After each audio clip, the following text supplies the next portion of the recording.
Okay, this is Teray or Boots Manasan Lanes with the maestro Romy Manangkil. Okay, we came to UP mga 1959. Madami kami. So here we are in Metro Toronto. It's 2025. I'm from Scarborough, Romy, sa Mississauga. Okay, he came these 1980s and ako 1980. Okay, Romy, ikaw na.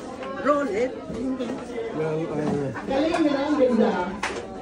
una kong nakilala before Teray sa Toronto, yung kanyang husband, si Papu. And it was a very great meeting because mas marami akong nalaman tungkol sa Toronto dahil kay Papu. At siya rin ang nag-introduce sa akin sa art situation ng Filipino community. Yeah.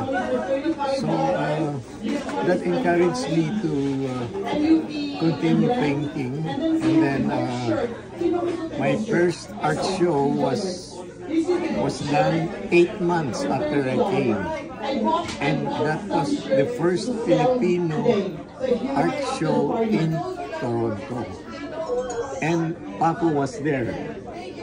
I don't know if you were there. I must have been in the audience. Yeah, it was the very first Filipino art show in Toronto, and that's when that happened.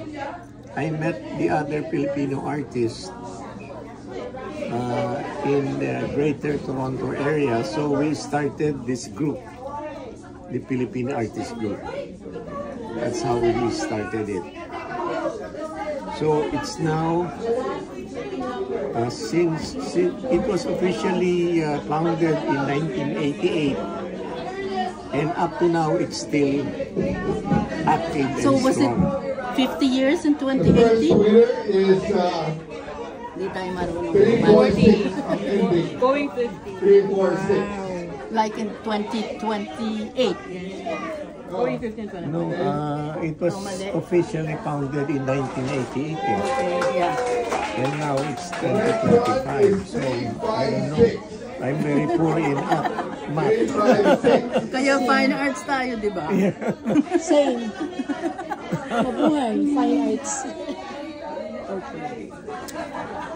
Well, I'm just happy that our group is still thriving.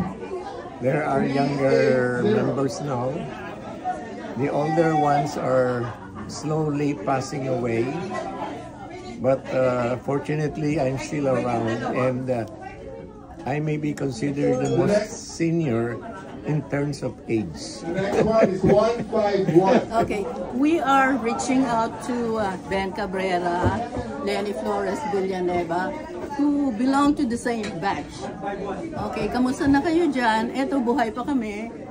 Guwapo at maganda pa.